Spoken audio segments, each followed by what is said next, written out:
Hi, I'm Seb Proisy, and thanks to tennis majors and all our videos, you can find out everything there is to know about tennis equipment. We'll tell you what the pros use to be at their best and what you should use to have the most fun and win the most matches. We'll be testing all the rackets, all the shoes, and everything else a tennis player needs throughout the year. And all of our tests will be conducted in a completely independent manner, which means we're not tied to any brand.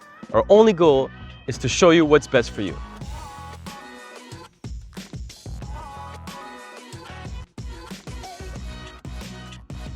Before we begin with our tests, it's important to understand a few things. And more specifically, it's important to understand how the characteristics of a racket affect how it feels and its overall performance. This will be the subject of the first 6 episodes. We'll begin today by talking about strings, and more specifically, string pattern.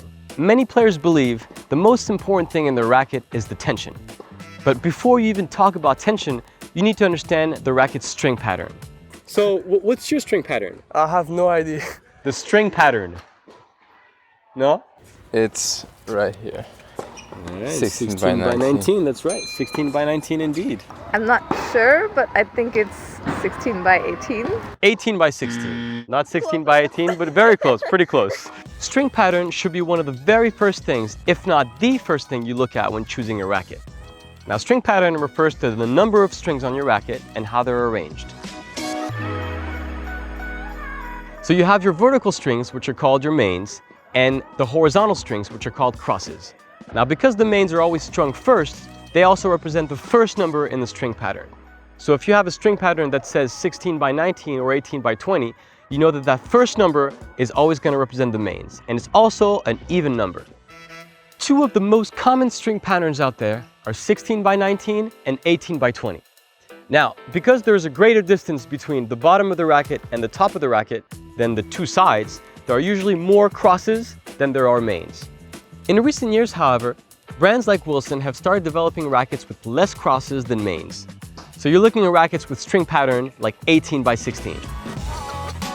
String pattern, and more specifically the distance between the strings, will dramatically affect your ability to put spin on the ball. The strings most responsible for spin are the mains. The fewer mains you have, the greater the distance between the strings and the more spin potential you have. In contrast, the more mains you have, the smaller the distance between the strings and the more difficult it's going to be for you to put spin. In professional tennis, players who like to play with more topspin generally favor a more open string pattern with 16 mains. That's of course the case of the greatest clay court player of all time, Rafa Nadal. Players like Murat Safin and Andre Agassi played much flatter in comparison, and both had a tighter string pattern with 18 mains because it gave them more control. String pattern also affects the durability of your strings.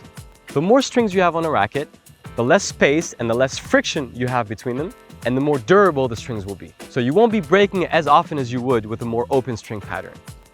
So how do you know what your string pattern is? Well, it's simple. It's usually printed on the racket, but if it's not, you can just count them. Thank you for watching our video. If you enjoyed it, you can like and share, or even better, subscribe to our channel. And if you have any questions, we'll be happy to answer them in the comment section below.